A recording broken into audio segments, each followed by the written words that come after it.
बात मानबो ना रानी आई करब मोहन मानी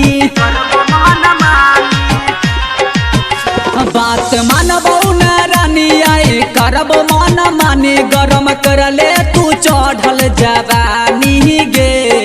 चल छोरी ओ भरा गे देबो प्यार वाला वो भरा गे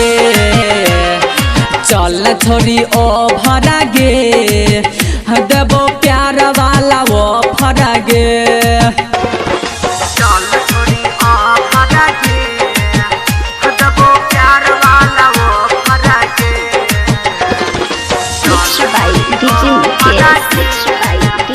देबो प्यार वाला वो भरा गे देबो प्यार वाला वो भरा गे देखी के आखी के काजल भगलियो हमहू गे पागल चढ़ल जवानी छो कचनारी हमारा समझै छै नारी देखी के आखी के काजल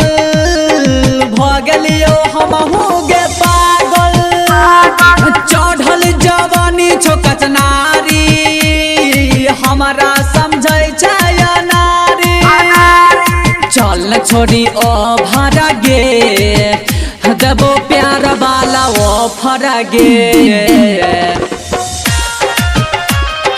चल छोरी ओ भरा गे देबो प्यार वाला ओ भरा गे है गे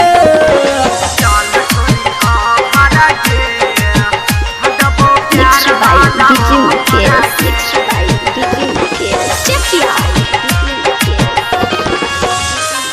हो आ जाई राइटर के बाते बन जाए तो काम है गे राइते चढ़ल जवानी छो काचे रौशन के धैले तू हाथे आ जाई राइटर के बाते बन जाए तो काम है गे राइते चढ़ल जवानी छो काचे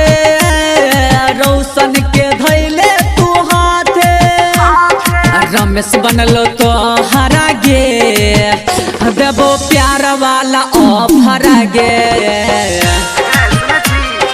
दीपक बनलो तो हरा गे देबो प्यार वाला ओ भरा गे छोरिया देबो प्यार वाला वो भरा गे।